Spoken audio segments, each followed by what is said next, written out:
So thank you थोड़ा patience रखने के लिए। मतलब मैं लेट हो गया था, ये अगस्त के जो मतलब करंट अफेयर्स थे वीकली, लेकिन इस वीडियो में मैं क्लियरली आपको बता दूं कि पहला पार्ट हमारा ऑलरेडी कवर हो गया था, अगस्त का सेकंड वीक वाला भी कवर हो गया था, और इस वीडियो में मैं थर्ड और फोर्थ जो 2 पार्ट है, मतलब पूरा अगस्त कंप्लीट हम लोग इसमें कर लेंगे।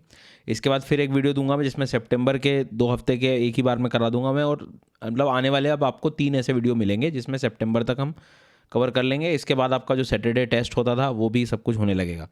सो धन्यवाद। बढ़ते हैं आगे।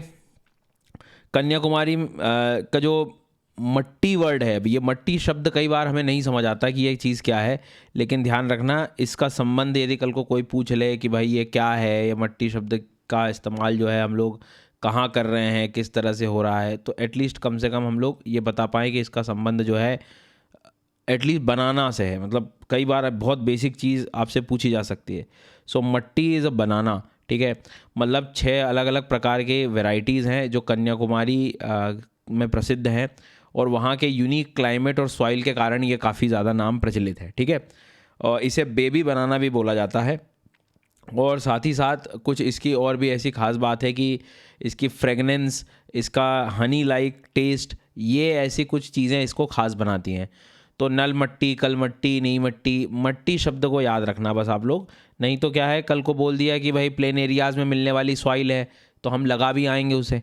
तो बाकी चीज़ें आपको मैं पीडीएफ वगैरह में सब दे दूंगा, लेकिन मेन कॉन्टेक्स्ट हमें पता होना चाहिए, और हर बार यूपीएससी बेसिक चीज़ों पे ही फोकस कर रहा है। सो इंस्टेड ऑफ कि खूब मैं आर पार हो जाऊंगा, इतना पढ़ लूँगा कि जो है खुद भी नहीं समझ आएगा क्या पढ़ रहा हूँ, तो ऐसे ना पढ़ें, आप बेसिक चीज़ पढ़ें, ठीक है। मतलब इसका जो ओवरऑल आप देखेंगे तो मतलब न्यूट्रिएंट लेवल पे भी काफ़ी ज़्यादा फ़ायदे हैं।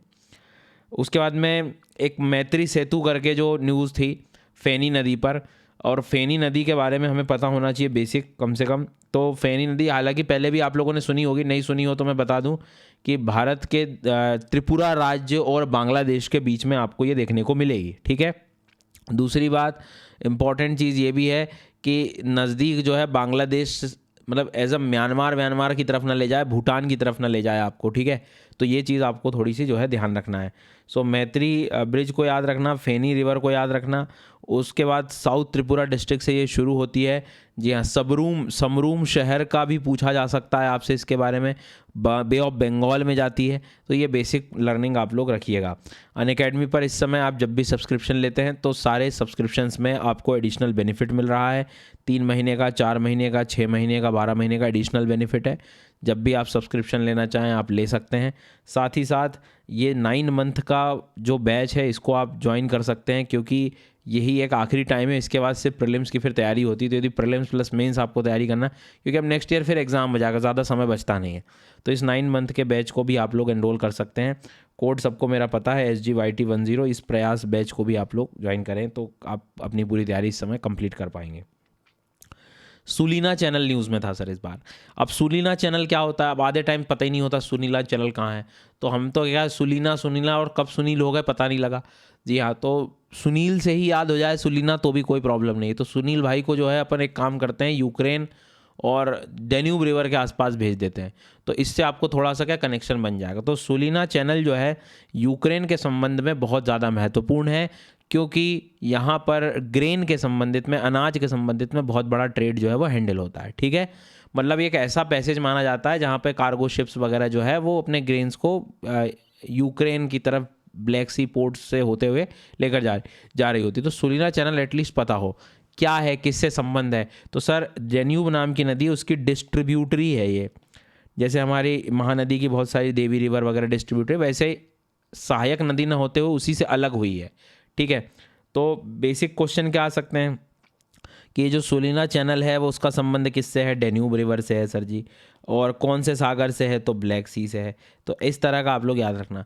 बाकी आपको डेन्यूब रिवर पता ही है, वोल्गा के बाद यूरोप में इसका सेकंड लॉन्गेस्ट रिवर है, 10 अलग अलग देशों से जाती है।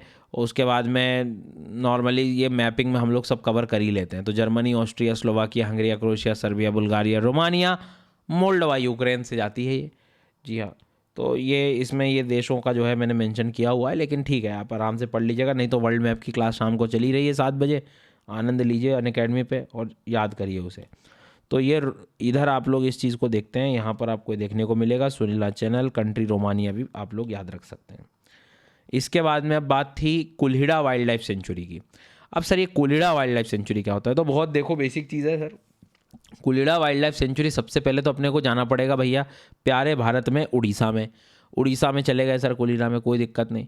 फिर वो आपसे पूछेगा यहाँ पर क्या है, तो भैया एनजीटी के द्वारा यहाँ पर जो एक तरह से माइनिंग एक्टिविटीज़ के रिस्पेक्ट में एक कंप्लेंट वगैरह दर्ज की गई थी। तो कहने का मतलब ये है कि इलीगल माइनिंग हो रही थी, उस पर काम चल रहा है, उसको रोका जाना है। तो कुल्हिड़ा वाइल्ड लाइफ सेंचुरी न्यूज़ में था, ठीक है। अब यहाँ पे कुल्हिड़ा वाइल्ड लाइफ सेंचुरी के बारे में थोड़ा बहुत कम से कम आइडिया हो कि इसका संबंध किससे है, तो हमेशा पता होना चाहिए हमें सिमलीपाल नेशनल पार्क से सीधा इसका संबंध है। ईस्टर्न घाट की बात हो रही है। मयूरभंज एलिफेंट रिजर्व है यहाँ पर, मयूरभंज एलिफेंट रिजर्व है यहाँ पर, समझ में आ रही बात। डुडुमा वाटरफॉल भी आपको यहाँ पर दिखाई देगा। हटगढ़ है, कुल्हिड़ा है, बरेही पानी भी करके है। तो यह सब आसपास के क्षेत्र आपको वहाँ पर देखने को मिलेंगे। ये नेशनल पार्क का आपने मतलब जब आप सर्च करेंगे तो आपको मिल ही जाना है यूट्यूब पे। तो नेशनल पार्क की भी जब मैंने सेशंस लिए थे तो उसमें काफ़ी कुछ मैंने आपको जो है बताया है।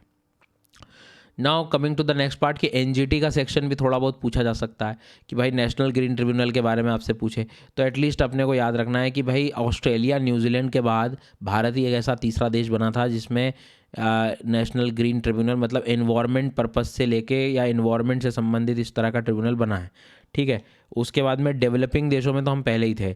उसके बाद में इसमें आप लोग थोड़ा देखेंगे तो भोपाल, पुणे, न्यू दिल्ली, कोलकाता, चेन्नई, ये इनकी जो है सिटिंग है यहाँ पर ये एनजीटी का मतलब जो है आपको सीट देखने को मिलेगी। यहाँ पर से उसके आसपास के रीजन को जो है देखा जाता है। अब जिसमें न्यू दिल्ली इसका जो है प्रिंसिपल प्लेस ऑफ सिटिंग रहेगा। इसमें एक चेयरपर्सन रहता है, जुडिशियल मेंबर्स होते हैं, एक्सपर्ट मेंबर्स होते हैं। और उसमें नॉर्मली आप देखेंगे तो एक्सपर्ट मेंबर मतलब जिनको पर्यावरण से संबंधित जो है थोड़ा सा ध्यान रहे।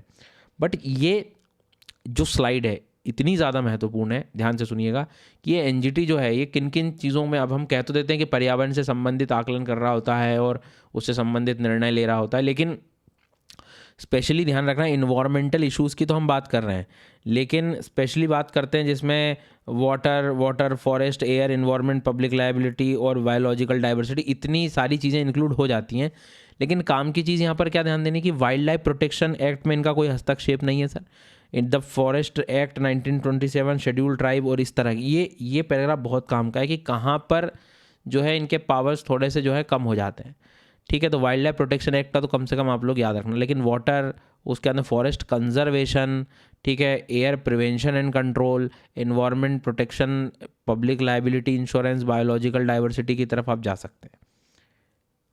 गगन चुक्की वाटरफॉल, अगला सवाल सीधा आएगा, कहाँ है, बैठे हैं, कावेरी पे है, याद रखना, Mandya district. By the way Mandya क्यों फेमस है, मतलब और किस चीज़ के लिए, हिंट देता हूँ एक मिनरल के लिए, कमेंट में मुझे ज़रूर बताना। चैनल कोई सा भी हो, कमेंट तो मैं पढ़ता हूँ आपके लिए, ठीक है। हवाइन वाइल्ड फायर जो है, अब हवाइन वाइल्ड फायर बहुत ज़्यादा न्यूज़ में था, पिछली अगस्त का सेकंड वीक था, उसमें मैंने बताया था। तो आपको बेसिक आइडिया होना चाहिए कि ये संयुक्त राज्य अमेरिका में चले जाएंगे, संयुक्त राज्य अमेरिका में या हवाइन आइलैंड पे चले जाएंगे, ये माउई रीजन में चले जाएंगे। तो बेसिक अपने को आइडिया हो यहाँ पर अलग अलग जो आइलैंड्स हैं उनके बारे में, एटलीस्ट कम से कम ये होनोलुलु तो कम से कम पता हो अपने को। तो यहाँ पर काफ़ी ज़्यादा वाइल्ड फायर, उसमें काफ़ी मृत्यु भी हुई लोगों की, ठीक है। तो आप ये कह सकते हो कि सबसे वर्स्ट नेचुरल डिज़ास्टर्स की गिनती में आते हैं, ठीक है। मतलब अब आने लगा है बहुत ज़्यादा। उसके बाद में हवाई जो है वो एक वोल्केनिक द्वीप है, और वोल्केनिक द्वीप के साथ साथ यहाँ पर अपने को ये भी याद रखना है कि हॉटस्पॉट का एग्जाम्पल है। हॉटस्पॉट क्या होते हैं, जो कि डायरेक्टली कोर से जहाँ से लावा एकदम निकलता है, क्रस्ट को पिघला के बाहर आ जाते हैं, कोई प्लेट टेक्टोनिक से संबंध नहीं होता जिनका, तो उससे संबंधित है सर ये, ठीक है। मौना किया वगैरह भी याद रख सकते हैं, पिछले वीडियो मैंने और भी एक्स्ट्रा इन्फॉर्मेशन दी थी, होप वो लिखी ली होगी आपने। नेक्स्ट वन अगला जो है सेकी के बारे में हम लोगों को पढ़ना है, solar energy corporation of India, ठीक है। मान के चलना कि इस तरह के सवाल आते हैं जो बिल्कुल पहली बार आप सुने, तो एटलीस्ट इसको याद रखना कि consider the following statements regarding solar energy corporation of India.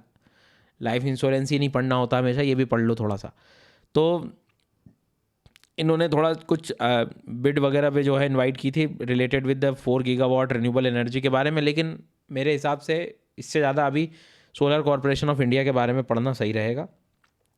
तो आप लोगों को ये बेसिक आपको पता होना चाहिए कि ये सेंट्रल पब्लिक सेक्टर अंडरटेकिंग है, मिनिस्ट्री इसका न्यू रिन्यूएबल एनर्जी जो है उस पर रहेगा। उसके बाद में जो नेशनल सोलर मिशन था हमारा, उसके अचीवमेंट्स को टारगेट उसके जो अचीवमेंट्स थे उसके टारगेट को पूरा करने के लिए इसको इम्प्लीमेंट किया गया था। ये एक पॉइंट याद रखना। एकमात्र ऐसा सेंट्रल पब्लिक सेक्टर अंडरटेकिंग है जो रिन्यूएबल एनर्जी सेक्टर के लिए काम करता है।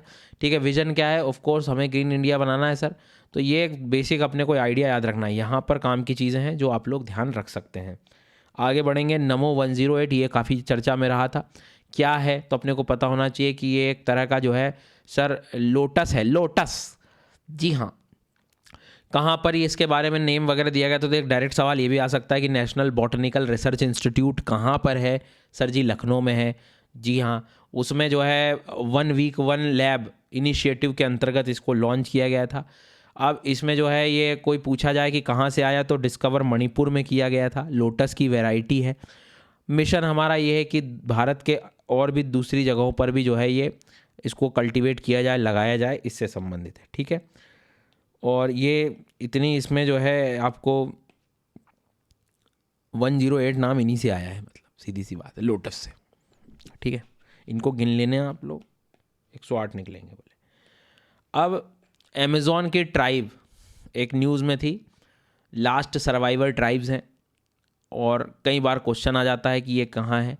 तो तमनदुआ पिरिपकुरा, ठीक है, तमनदुआ पिरिपकुरा, अच्छे से याद रख लेना। इसका संबंध ब्राज़ील, वर्ल्ड में जाओ, ब्राज़ील में जाओ, साउथ अमेरिका में, यहाँ मिलेगा तमनदुआ पिरिपकुरा, अमेज़ॉन के घने जंगल। ठीक है, तो पिरिपकुरा ट्राइब अच्छे से याद रखना है। अब वो जो प्लेट्यू है ना हमारा, मैटो ग्रोसो प्लेट्यू रीजन, ब्राज़ील में जब जाओगे आप लोग तो यहाँ पर आपको प्लेट्यू ऑफ मैटो ग्रोसो मिलता है।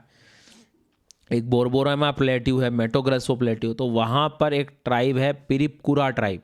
अच्छे से पढ़ लीजिएगा, डायरेक्ट सवाल आ सकते हैं कि पिरिपकुरा जो ये नाम है ये कहाँ से आया है, क्या आया है, तो एटलीस्ट कम से कम पता हो कि भाई ब्राज़ील अमेज़ॉन के घने जंगल के साउथ में आप जा सकते हैं, प्लेट्यू ऑफ मैटो ग्रोसो को याद रख सकते हैं इस तरह से। ठीक है, तो ये मैटो ग्रोसो रीजन है, मैप में आप लोग देख सकते हैं वर्ल्ड में। आगे बढ़ेंगे। एक ऐसा बैक्टीरिया लाऊंगा जो मीथेन को ख़त्म कर देगा। जी हाँ, इधर से मीथेन आएगी, उधर से जो है पूरा जितना बैक्टीरिया लगा दूंगा वो उसको खा लेगा और मीथेन साफ़ हो जाएगा। तो एक बड़ा सवाल है कि गजब का बैक्टीरिया है भाई साहब, क्या ग्लोबल वार्मिंग में रोक देगा ये? तो एक स्टडी चल रही है जिसका बैक्टीरिया का नाम आपको जो है अब मिथाइल को रोक रहा है, मीथेन को रोक रहा है। तो मीथेन से मिथाइल बना लो थोड़ी देर के लिए, तो मिथाइलो आप कह सकते हो, या मिथाइलो ट्यूबी माइक्रोबियम, जी हाँ, या मिथाइलो लोटिवी माइक्रोबियम, जैसा भी आप बोलना चाहें। तो मिथाइलोटिवी माइक्रोबियम 1-2 बार आप बोलिएगा। इट्स लाइक कि जैसा आप प्रोनाउंसिएशन कर पाएँ 1-2 बार, और मैं तो कहूँ कि थोड़ा सा ध्यान से सुनेंगे तो उतने में याद हो जाएगा। जी हाँ, तो मिथाइलो 2b माइक्रोबियम, सीधा मिथाइलो 2b माइक्रोबियम ऐसे कर लो तो भी याद हो जाए। तो कल को ये पूछ सकता है कि क्या ऐसे माइक्रोब, इस बार भी क्वेश्चन आया था कि ऐसे माइक्रोब हैं क्या, ऐसे मतलब बैक्टीरिया हैं क्या जो मीथेन को खा सकते हैं, भक्षण कर सकते हैं? बिल्कुल कर सकते हैं। तो इस चीज़ को जो है थोड़ा सा याद रखना। ठीक है, बहुत ही ज़्यादा छोटे हैं सर, पर एक बात मान रहा है कि हम लोग ये मीथेन से संबंधित जो है ये न्यूज़ में आ सकता है। और कल को ग्लोबल वार्मिंग की बात जब कहीं करे, कोई चीज़ को कम करे, तो एटलीस्ट थोड़ा सा ध्यान रखना है कि मीथेन भी बहुत ज़रूरी हो जाता है। कार्बन डाइऑक्साइड जैसे हम कम करने में लगे हैं, वैसे मीथेन को भी हमें कम करना ही पड़ेगा। तो इस चीज़ को आप लोग थोड़ा सा जो है ध्यान रखें।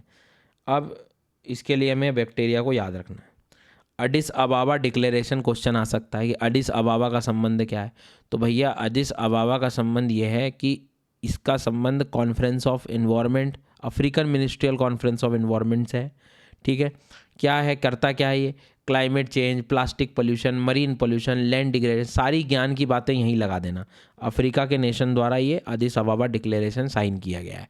ध्यान से सुन लीजिएगा। एडिस अबाबा इथियोपिया में जाना पड़ेगा।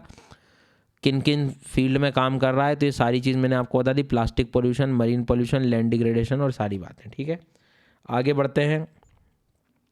नेक्स्ट बढ़ेंगे हम लोग जम्बूगोड़ा सेंचुरी। अब ये जम्बूगोड़ा सेंचुरी नहीं समझ बैठती कहाँ है, तो एटलीस्ट याद रहे कि जम्बूगोड़ा सेंचुरी जो है गुजरात से संबंधित है। एटलीस्ट इतना तो याद रख सकते हो। वहाँ पर मिनरल का बड़ा इशू है। जो काफ़ी ज़्यादा जो है जो मैंगनीज़ का डंप बना हुआ है उसको कम करने की बात हो रही थी। तो ये जम्बूगोड़ा वाइल्ड लाइफ सेंचुरी का नॉर्मली आप लोग न्यूज़ में रखें। अब ये जम्बूगोड़ा जो वाइल्ड लाइफ सेंचुरी है कहाँ पर है, तो ये गुजरात के क्षेत्रों में आपको देखने को मिल रही है। ये इधर यहाँ पर इसकी लोकेशन आपको देखने को, वडोदरा के थोड़े ईस्ट में आना, ग्रासलैंड के रीजन है, वाटर बॉर्न प्लांट्स आपको देखने को मिलेंगे, सारी चीज़ें डेसिडियस टाइप शुष्कता वाला क्षेत्र है। ठीक है, इसके बाद आगे बढ़ेंगे हम इको सेंसिटिव जोन के बारे में थोड़ा सा पढ़ लो कि क्या होता है। तो कभी कभी जनरल क्वेश्चन आ सकता है कि हम बार बार बोलते हैं इको सेंसिटिव जोन, किसी भी माइनिंग रीजन में या किसी भी आसपास के क्षेत्रों में इको सेंसिटिव जोन है, तो उसका एक क्राइटेरिया रखो। तो ज़्यादातर जनरल जो प्रिंसिपल है वो 10 किलोमीटर का है कि कोई भी नेशनल पार्क या कोई माइनिंग, कोई भी वेस्टर्न घाट के रीजन ले लीजिए, कोई बायोडाइवर्सिटी का क्षेत्र ले लीजिए, तो उस national park wild life sanctuary के आसपास के क्षेत्र में हम लोग एटलीस्ट इस चीज़ को हम लोग कह सकते हैं। उसके बाद में यदि सेंसिटिव रीजन है तो नॉर्मली थोड़ा सा ध्यान रखना है कि अब ये बनाए क्यों जाते हैं, क्या ज़रूरत है। तो देखो सीधी सी बात है, कोई फ्रेजाइल इकोसिस्टम है, कोई नेशनल पार्क है, लेट सपोज कोई बहुत ज़्यादा स्पीशीज़ वहाँ रह रही हैं खतरे में, अब डायरेक्ट ये बॉर्डर बना दी उसकी, तो लोग एकदम बॉर्डर के पास रहना शुरू कर देंगे। फिर क्या होगा, धीरे से अंदर चले जाएंगे, फिर और अंदर चले जाएंगे। तो क्यों ना मैं इनको 10 किलोमीटर दूरी रोक दूं थोड़ा, तो शॉक एब्जॉर्बर की तरह काम कर रहे हैं, बफर एरिया की तरह काम कर रहे हैं सही। तो एटलीस्ट थोड़ा सा आप याद रखना कि 10-1 किलोमीटर तो एटलीस्ट कम से कम दिमाग में रहे आपके। ठीक है, तो जो national park wild life centuries हैं उसके 10-10 किलोमीटर पे कोशिश हम कर रहे हैं कि अब ये इकोलॉजिकल सेंसिटिव जोन बन जाए। अब भैया जो हमारे प्राइम मिनिस्टर हैं was recently confirmed with the grand cross of the order honour by the Greek presidents in the Athens. तो ये थोड़ा न्यूज़ में तो चलो ठीक है, मैं पता है कि ग्रीस से संबंधित है, लेकिन जोग्राफिकल एस्पेक्ट थोड़ी इसकी याद रखना कि एक बात तो क्लियर है कि भाई बड़े स्तर पे लोग जब जाएंगे कहीं बाहर तो वहाँ से कुछ ना कुछ न्यूज़ तो बनेगी और वो अपने को पढ़ना है। ठीक है, तो ग्रीस का बेसिक पता, मतलब अपने को आइडिया हो कि ग्रीस जो है यूरोप का पार्ट है, नहीं कुछ तो एटलीस्ट समझ में आ जाए कि भाई मेडिटेरेनियन सी, एजियन सागर, आयोनियन सागर से ये जो है आपस में लगा रहेगा। ठीक है, एजियन सागर, आयोनियन सागर, मेडिटेरेनियन सागर। ठीक है, इसके बाद में पेलोपोनीज करके ये एक आइलैंड अच्छे से याद रख लेना, ये भी कई बार चर्चा में रहता है, नहीं समझ बैठती कि कैसे आएगा क्या आएगा, तो याद रहे। ठीक है, सी ऑफ सेरीट पढ़ सकते हैं, सी ऑफ सेरीट भी आपको यहाँ पर देखने को मिलेगा, सी ऑफ सेरीट। ठीक है, सी ऑफ सेरीट भूलिएगा नहीं। होप कि मेरी बात आपको यहाँ तक समझ में आ गई है। ग्रीक आइलैंड जो है, सेरीट भी आइलैंड भी है, एथेंस इसकी कैपिटल हो जाएगी। बाकी आप यूरोप वाला वर्ल्ड मैप देखोगे तो वहाँ तो मैं याद ही करा देता हूँ, तो आप इतना परेशान मत होना। कोई नए लर्नर हो तो आप वर्ल्ड मैपिंग ज़रा सर्च कर लेना। इसके बाद में बात आएगी एक्स्ट्रा पॉइंट। तो बेसिक चीज़ है, थोड़ा सा जो है ओलंपिक वगैरह को भी आप कनेक्शन बना सकते हैं, इनका जो है यहीं से ओरिजिन रहा है। पहला ओलंपिक गेम्स जो है 776 BC में हुआ है। तो ये जो जीके हम अक्सर पढ़ते रहते हैं, first modern Olympic games Athens में, तो ये चीज़ को आप थोड़ा सा जो है ध्यान रखना। तो यहाँ पे क्या है, कुछ 1-2 बार और न्यूज़ में भी था कि वो फिशिंग वगैरह को जो लेकर चर्चा रही थी, तो एटलीस्ट पेलोपोनीज कोस्ट थोड़ा सा न्यूज़ में, मतलब वहाँ लोगों की मृत्यु भी हो गई थी, तो ये मैंने आपको बता दिया, याद रखना। नेक्स्ट एक काफ़ी बार क्वेश्चन आया है, फ्यूजीवारा इफेक्ट। फ्यूजीवारा इफेक्ट क्या है? तो फ्यूजीवारा इफेक्ट में कई बार क्या होता है, जब हमारा साइक्लोन बनता है, ट्रॉपिकल साइक्लोन, ठीक है, अब ट्रॉपिकल साइक्लोन जब बनते हैं या चक्रवात जब हम कहते हैं, तो कई बार ये आपस में कनेक्ट होने का प्रयास करते हैं। असल में हो क्या रहा है, क्लाइमेट चेंज, ग्लोबल वार्मिंग के चलते तापमान इतना ज़्यादा गर्म हो रहा है समुद्रों का कि वो बड़ी आसानी से अब लो प्रेशर बन जा रहा है, मल्टीपल जगह पे बन जा रहा है। पहले क्या होता था, अलग अलग टाइम पे चक्रवात आते थे, कई बार अब मल्टीपल जगह पे बन गया एक ही बार में, और वो फिर क्या है कि लो प्रेशर, अब विंड्स तो सब कॉन्सेंट्रेट किसी एक केंद्र बिंदु पे होती है। तो कई बार ऐसी सिचुएशन भी बन सकती है कि जब 2 चक्रवात एक साथ रोटेट कर रहे हो, ठीक है, साथ आ रहे हो, और वो फिर क्या हो, कमज़ोर वाले में जो है बड़ा वाला जाके समा गया हो, तो मतलब इन द सेंस कि बड़े वाले ने में कमज़ोर वाला आ गया, मतलब लार्ज वाला जो डोमिनेट कर गया, सीधी सी बात। तो इस तरह की जब सिचुएशन आ जाती है कि 2 मिलके एक बन जाऊंगा, तो वो एक फ्यूजीवारा इफेक्ट की बात हो रहा है। तो कल को कोई फ्यूजीवारा इफेक्ट बोले तो एटलीस्ट कम से कम पता हो कि भाई साइक्लोन से संबंधित है, ट्रॉपिकल साइक्लोन से संबंधित है, उष्णकटिबंधीय क्षेत्र जो कि कैंसर, कैप्रिकॉर्न के इन क्षेत्रों के बीच में बनते हैं, तीव्र हो जाते हैं, विनाशकारी हो जाते हैं, और ज़्यादा साइक्लोनिक स्टॉर्म्स आपको ऐसे देखने को मिलते हैं। क्लाइमेट चेंज बहुत ज़्यादा, मतलब थोड़ी गर्मी के कारण टेम्परेचर, मतलब साइक्लोन बनने की कंडीशन और फेवरेबल बनती जा रही है। तो अनयूजुअल इफेक्ट इस तरह के हमें नॉर्मली देखने को मिलेंगे। तो आप कुछ रीसेंट डेटा जब आप लिखें, मेंस का आंसर राइटिंग वगैरह करें, तो उसमें आप इम्पैक्ट ऑफ क्लाइमेट चेंज जब लिखें तो you can mention the Fujiwara effect जो है वो भी आप लिख सकते हैं, ठीक है। उसके बाद में कलीबली बर्ड सेंचुरी के बारे में पूछा जा सकता है, क्योंकि हम तो आंध्र प्रदेश लगा देंगे, क्योंकि हम तो कर्नाटक लगा देंगे, केरला लगा देंगे, क्योंकि हमें ऐसा लगता है कि दक्षिण जैसा वर्ड है। सो थोड़ा सा ध्यान रखना, भूलना नहीं है। पुलिकट लेक के नज़दीक आपको देखने को मिलेगा। जी हाँ, दूसरी बात, ये कलीबली लेक जो है बंगाल की खाड़ी से संबंधित है। और इम्पॉर्टेंट बात यहाँ पर यह है कि ये जो बर्ड जो हमारे आ रहे होते हैं, जी हाँ, नॉर्मली यदि हम लोग देखें तो इससे संबंधित थोड़ा सा याद रखना है कि एटलीस्ट थोड़ा सा इस बात पे फोकस करना है कि जो सेंट्रल एशियन फ्लाईवे होता है, कि विंटर वगैरह जब चेंज होते हैं तब फिर क्या होता है कि नॉर्थ से, साइबेरिया से नीचे की तरफ आते हैं, तो ये उन्हीं मेन रास्तों में इसको देखा जाता है, ठीक है। तो ये अपने को याद रखना है, तमिलनाडु की तरफ जाना है, कलीबली। इसके बाद में जो है बेसिक लर्निंग अपने को ये भी याद रखना है कि कजनू वैली भी कल को पूछ रहे, कजनू वैली करके, या कली वैली वगैरह वर्ड, तो ये सब तमिलनाडु की तरफ आप लोग चले जाइए, कजू वैली, ठीक है, कजू वैली।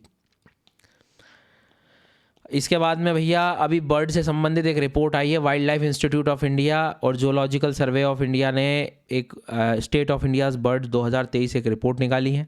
उस रिपोर्ट के चलते यदि हम लोग देखें तो काफ़ी बर्ड्स को हाईलाइट किया गया है।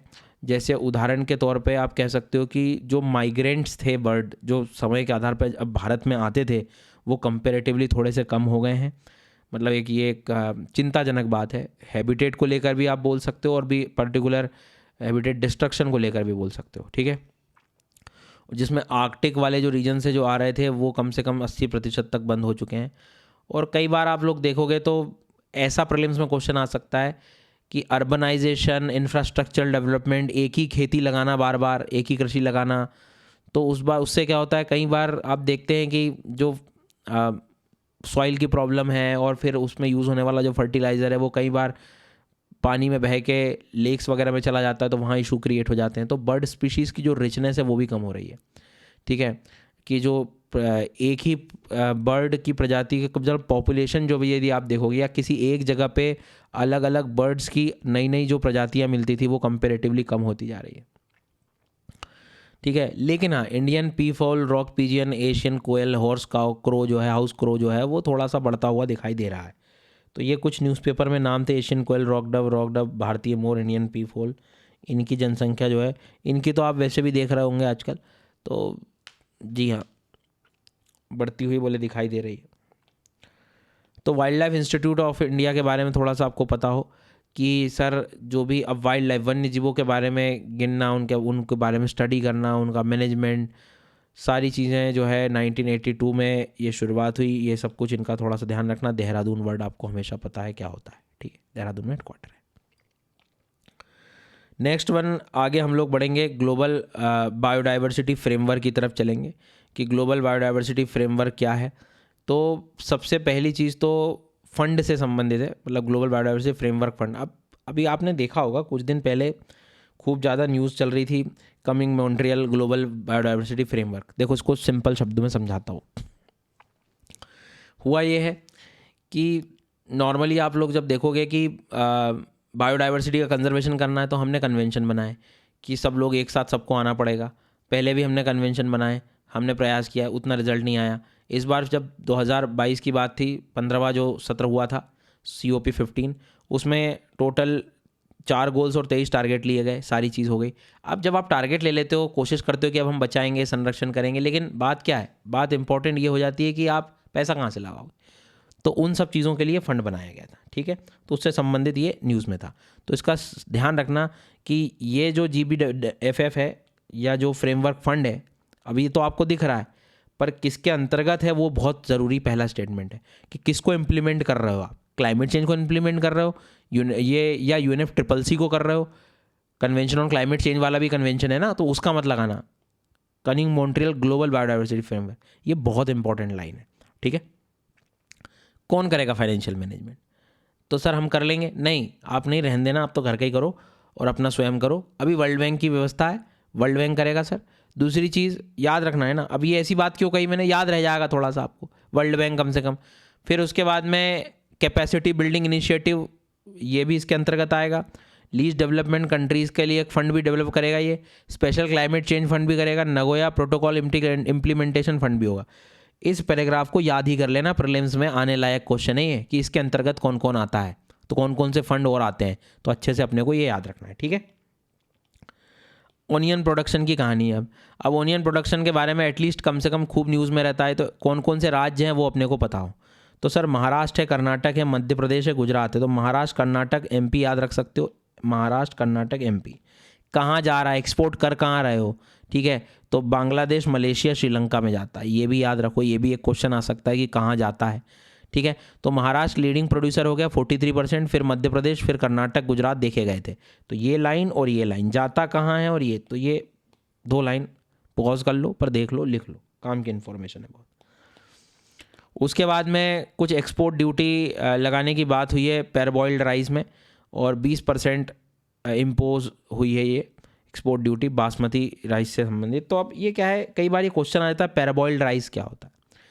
तो कई बार जो एक तरह से आप कह सकते हो कि खाने से पहले ही इसको जो है एक तरह से, मतलब खाने में उपयोग लाने से पहले एक प्री कुक कर देते हैं इसको हम।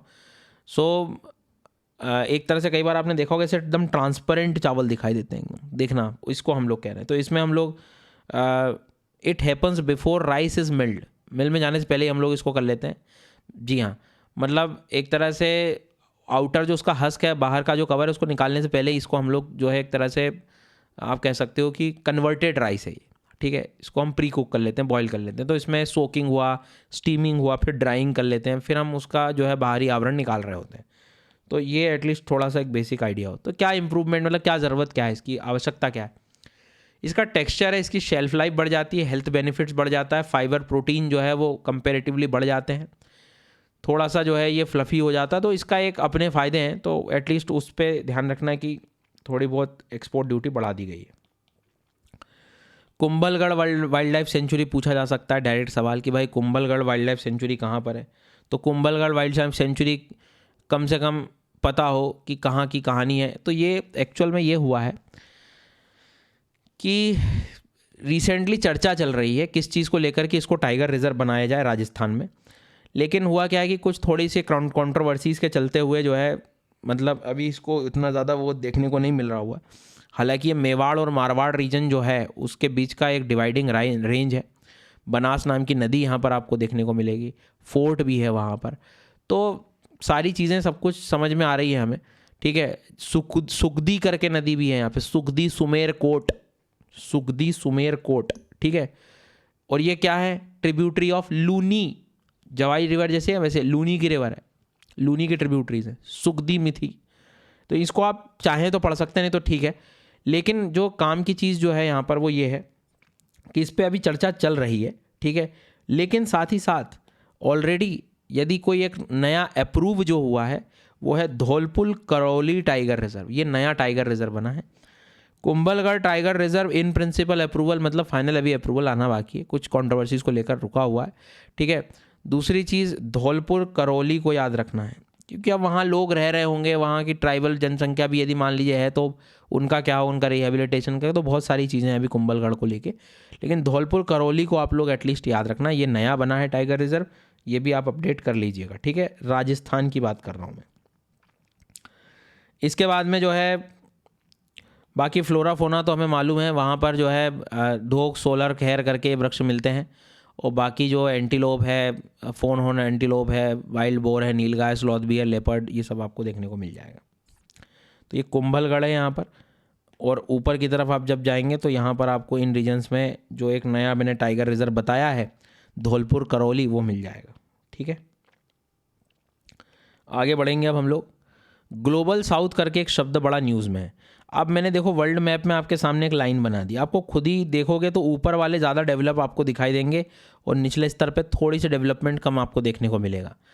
तो कहने का मतलब ये है कि इनका ये कहना था कि कई बार हम देखें यदि तो ग्लोबल साउथ में जो है हमेशा रिसोर्सेज की कमी रही है हर चीज़ को लेके। चाहे क्लाइमेट चेंज वाली बातें करेंगे तो ऊपर वाले लोग काफ़ी ज़्यादा, इन्होंने पहले डेवलपमेंट भी किया और सबसे ज़्यादा नुकसान भी अभी नहीं झेलना पड़ रहा है साउथ वालों।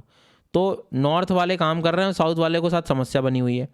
तो ग्लोबल साउथ का मतलब ये है कि हमेशा जो लेफ्ट आउट हो चुके थे इंडस्ट्रियलाइजेशन एरा में, पहले ही छोड़ दिए गए थे, ऊपर वाले डेवलप हो गए थे। तो अब जो है ऐसे देशों को, इनमें हम लोगों ने कहा है कि अब इकोनॉमिक एक्टिविटीज़ यहाँ पर भी बढ़ेंगी, सारी चीज़ें होंगी, इन पे थोड़ा ध्यान दिया जाएगा। तो कई बार ग्लोबल नॉर्थ और ग्लोबल साउथ करके शब्द आता है, तो एटलीस्ट आपको पता हो कि ये थोड़ा सा इकोनॉमिक एक्टिविटी के आधार पर डिवाइड है, जो कि ध्यान रखना है, ठीक है। एक जनरल स्टेटमेंट है जो कि याद रखें आप लोग। इसके बाद आएंगे हम लोग मैजिक राइस पे। क्या मैजिक राइस क्या है sir? Magic rice sir basic चीज़ ये है कि कल को कोई पूछे आपसे तो जीआई टैग मिला है इसे, कहाँ का है ये, तो कल्टीवेटेड इन असम, कम से कम ये याद रखें आप लोग। और तिनसुकिया, धेमाजी, डिब्रूगढ़ वगैरह के इन रीजन में जो है ये पाया जाता है। असम से संबंधित एटलीस्ट आप लोग इसको याद रखें, ठीक है। बेसिक लर्निंग है, ज़्यादा परेशान मत होना। अब इसमें क्या है, elephant catering to an elephant diet to prevent conflict with humans in Assam. Means थोड़ा सा हम एलिफेंट की मदद ही कर रहे हैं ताकि थोड़ा सा मैन ह्यूमन कॉन्फ्लिक्ट कम हो जाए, उनके भोजन की व्यवस्था कर रहे हैं। इट मीन्स दैट कि 25,000 सैपलिंग्स हम लोग लगा रहे हैं ताकि ये कॉन्फ्लिक्ट कम हो जाए, उन्हें भी भोजन मिल जाएगा, तो यहाँ वहाँ ज़्यादा नहीं जाएंगे। तो बहुत सारे ऐसी स्पीशीज़ ऑफ प्लांटेड जो है हम लोग लगा रहे हैं ताकि एलिफेंट को हम कंजर्व कर सकें। आंवला है, बेल है, जामुन है, अर्जुन है, तो इस तरह के पेड़ पौधे लगाए गए। तो एक अच्छा इनिशिएटिव है, थोड़ा सा आप लोग ध्यान रखें कि ऐसा भी किया जा सकता है इस चीज़ को कम करने के लिए। तो कई बार आप लोग एग्जाम्पल्स में दे सकते हैं, और या एक तरह से हम कहें तो उदाहरण के तौर पे अपने इंटरव्यू वगैरह में भी बता सकते हैं बात। जल शक्ति के द्वारा एक 6th सेंसस रिपोर्ट आई है माइनर इरिगेशन स्कीम्स को लेकर, और इरिगेशन सेंसस आप इसको कह सकते हो। कौन करता है कंडक्ट, ये क्वेश्चन आएगा। इसमें बेसिकली बात ये की गई है कि यदि हम भारत के थोड़े से पहले तो माइक्रो इरिगेशन देखें तो डग वेल है, शैलो ट्यूबवेल है, जो छोटे ट्यूबवेल्स होते हैं, ठीक है। सरफेस फ्लो स्कीम्स है, सरफेस लिफ्ट स्कीम्स हैं। इनमें क्या होता है, इनसे पानी निकाला जाता है, फिर वो जो डिवाइस स्प्रिंकल्स वगैरह यूज़ करते हैं, या ड्रिप इरिगेशन में भी आप बात करोगे तो पानी तो वहीं से आना है। तो इन सब चीज़ों को ध्यान रखना। अब इसकी हाईलाइट क्या थी, ये था कि लगभग हम लोग देखें तो जितनी भी हमारी माइक्रो इरिगेशन स्कीम्स हैं वो ज़्यादातर ग्राउंड वाटर से संबंधित स्कीम्स है। बेसिक सोर्स उसका पानी ग्राउंड वाटर का। सबसे ज़्यादा महाराष्ट्र, एमपी, तमिलनाडु में जो है ये स्कीम्स आपको देखने को मिलेगी, माइक्रो इरिगेशन वगैरह। उसके बाद में ये चीज़ अपने को याद रखना है कि ये सब क्यों बताया, ताकि हम कंजर्वेशन करें तो ग्राउंड वाटर पे फोकस कर पाएँ, कि डिपेंडेंसीज़ की बहुत ज़्यादा है, इस तरह से थोड़ा ध्यान रखना। तो कल को बोले माइक्रो इरिगेशन स्कीम किस पर डिपेंडेंट है, तो ग्राउंड वाटर। बाकी मैंने इसका एक टेबल बना भी दिया है कि किसका प्रोपोर्शन इसमें ज़्यादा है। तो जो कुएँ होते हैं उनका कंपेरेटिवली ज़्यादा यहाँ पर आपको दिखाई देगा। फिर उसके बाद में असम की जो गिबन सेंचुरी है, अब असम में जो हमारे होलॉक गिबन्स होते हैं उनके बारे में हमें थोड़ा सा जो है ध्यान रखना है। तो होलंग पार गिबन सेंचुरी कल को क्वेश्चन पूछा जा सकता है। होलंग पार कहाँ पर है, तो याद रखना होलंग पार रिजर्व जो है ये हम असम की बात कर रहे हैं। डायरेक्ट क्वेश्चन आएगा, अच्छे से याद रखना, ठीक है। ये यहाँ पे होलंग पार गिबन सेंचुरी, नहीं तो कहीं और नागालैंड लगाया है आप लोग। होलॉक गिबन्स की कहानी अपने को पता है, ये एक इंडेंजर्ड स्पीशीज़ है जो कि याद रखें, और आसपास नॉर्थ ईस्ट रीजन को जो है अच्छे से याद रखना। IUCN के अकॉर्डिंग ये इंडेंजर्ड स्पीशीज़ होगी। लेकिन ईस्टर्न होलॉक गिबन कहते तो वो वल्नरेबल है, जो कि उधर चाइना, म्यांमार की तरफ मिलेगा। हमारे यहाँ वेस्टर्न वाला मिलता है, मतलब उधर खड़े हो जाओगे चाइना में तो ये वेस्ट ही हो जाएगा ना। इसके बाद में एक नई लीफ इंसेक्ट डिस्कवर किया गया है जिसे हम वॉकिंग लीफ भी कहते हैं। देखो इंसेक्ट है, चलेगा तो ऐसा लगेगा पत्तियाँ चल रही हैं, वॉकिंग लीफ कह दिया। तो वॉकिंग लीफ मतलब एक लीफ इंसेक्ट है, याद रखना। ऐसा नहीं कि कोई एक नई चीज़ आ गई, तेज़ हवा चल गई तो हवा उड़ गई, ऐसा कुछ भी नहीं है। इस चीज़ को जो है थोड़ा सा ध्यान रखना। उसके बाद में ये इंडिया के जो आइलैंड्स हैं, जो दक्षिण भारत का क्षेत्र है, पापुआ न्यू गिनी वगैरह के, जो मतलब इंडोनेशिया, उन रीजन्स में देखने को मिलता है हमें।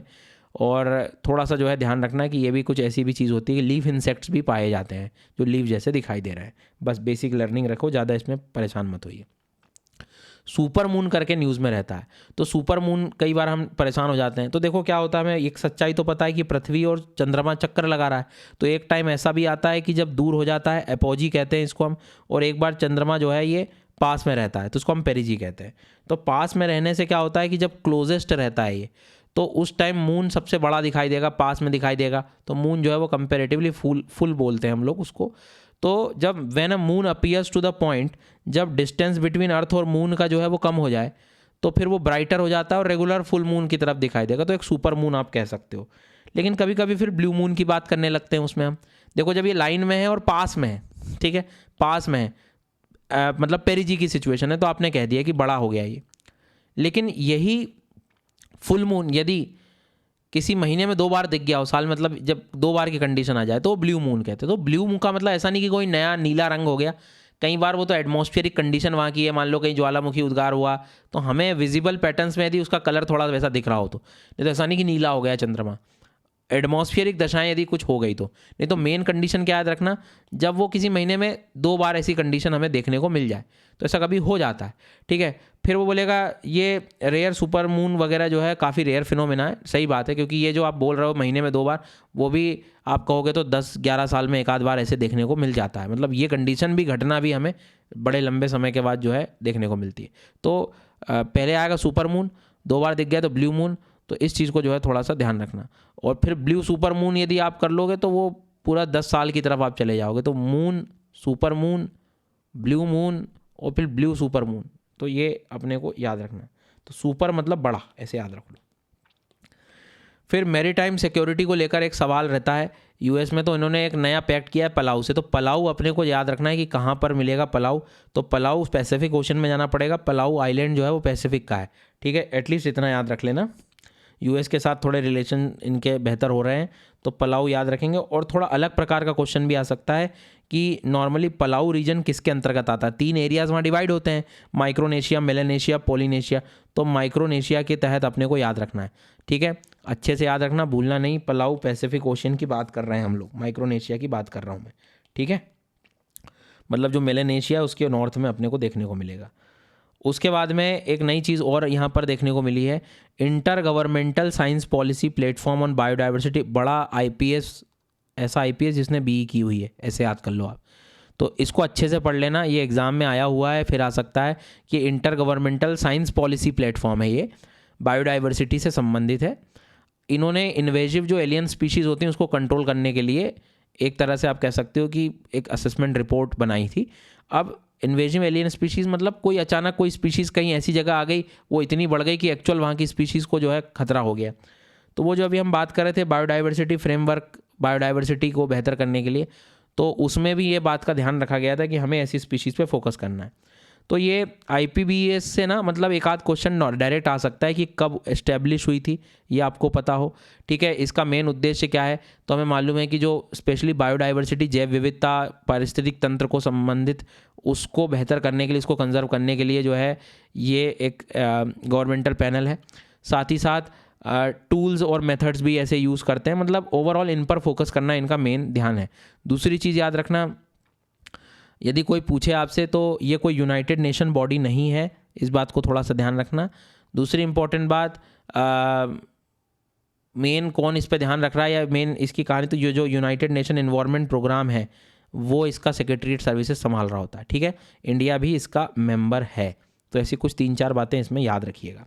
होप कि मेरा ये अगस्त वाला आपको सेकंड थर्ड पार्ट, देखो अननेसेसरी खूब ज़्यादा भी पढ़ने की ज़रूरत नहीं है, बेसिक चीज़ें पता हो, सबके बारे में नॉलेज हो, थोड़ा थोड़ा पता हो लेकिन सब हो, और काम की चीज़, क्योंकि वही उसके आसपास ही क्वेश्चन आपको कन्वर्ट हो जाना है, ठीक है।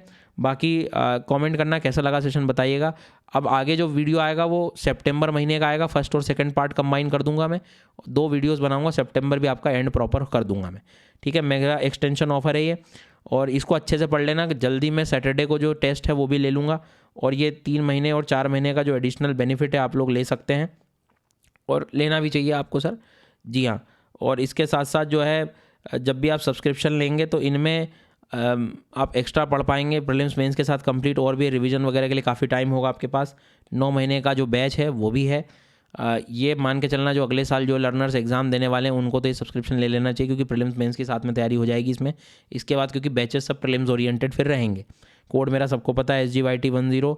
इधर मेरी इमेज के नीचे एक आपको जो है कॉम्बैट भी दिया है, तो आप कॉम्बैट टेस्ट भी दे सकते हैं। स्कॉलरशिप टेस्ट 23 तारीख को होने वाला है, 24 तारीख को होने वाला है, और कोड आपको पता है मेरा SGYT10 से आप एनरोल करें, ठीक है। Thank you so much.